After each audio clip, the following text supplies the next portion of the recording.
मेरे प्रिय सनातन प्रेमियों, आप सभी को जय श्री हरि। और आज हम जानेंगे एकादशी व्रत के बारे में कि कार्तिक मास में जो कृष्ण पक्ष में जो एकादशी पड़ती है उस एकादशी का नाम क्या है और उसकी पूजा का शुभ मुहूर्त क्या है, एकादशी व्रत का पारण का समय क्या है, व्रत की पूजा विधि, एकादशी का महात्म और महत्व, इसके बारे में आज हम आपको बताएंगे। तो कृपया वीडियो में अंत तक बने रहिएगा। सबसे पहले हम जान लेते हैं जो कार्तिक मास के कृष्ण पक्ष में जो एकादशी पड़ती है उस एकादशी का नाम है रमा एकादशी। और इसके पूजा का जो शुभ मुहूर्त है वो 9 नवंबर को पूजा का शुभ मुहूर्त सुबह 6:39 से लेकर सुबह 8 बजे तक का है। एकादशी व्रत का जो पारण का समय है वो 10 नवंबर 2023 को सुबह 6:39 से सुबह 8:50 के बीच करना शुभ रहेगा। अब आइए हम जानते हैं व्रत और पूजा विधि के बारे में। तो रमा एकादशी के दिन प्रातः स्नान आदि से निवृत्त होकर स्वच्छ वस्त्रों को धारण करें और भगवान विष्णु की प्रतिमा या तस्वीर को स्थापित करें।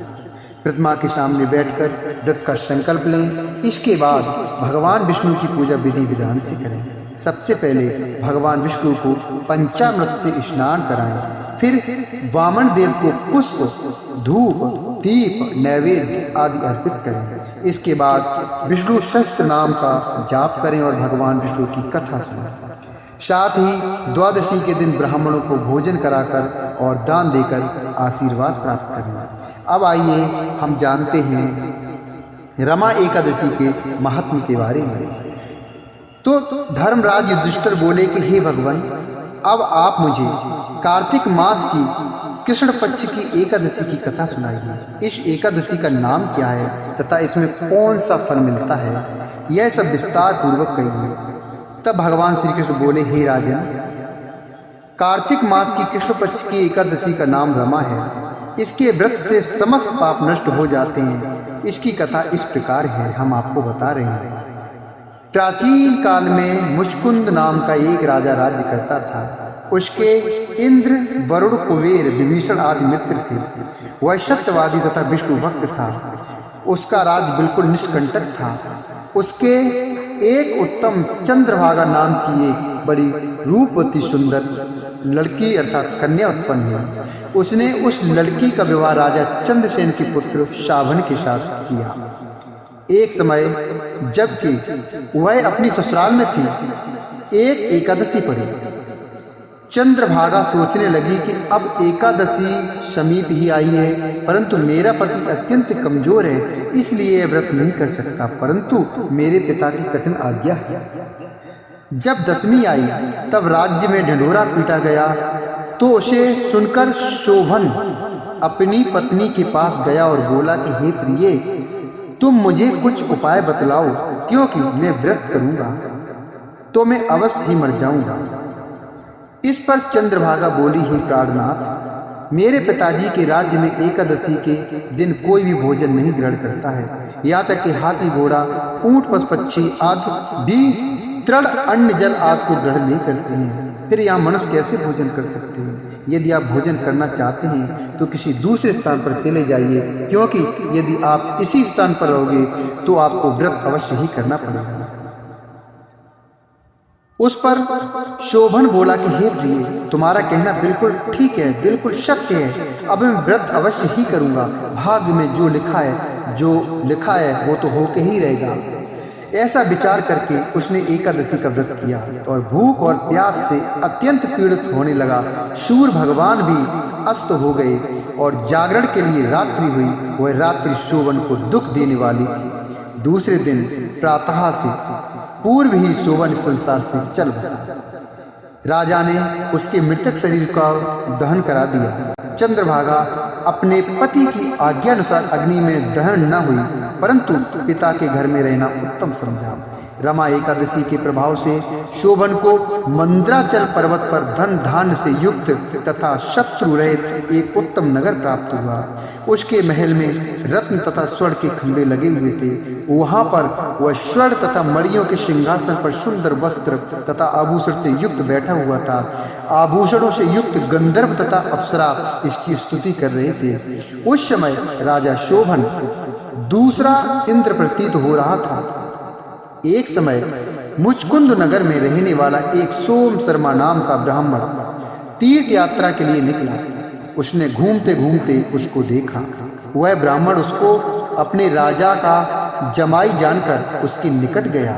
राजा शोभन ब्राह्मण को देख आसन से उठकर खड़ा हुआ और अपने ससुर तथा स्त्री चंद्रभागा की कुशलता के बारे में पूछने लगा। सोम शर्मा ब्राह्मण बोला, हे राजन, हमारे राजा कुशल हैं तथा आपकी पत्नी चंद्रभागा भी सर्वकुशल है।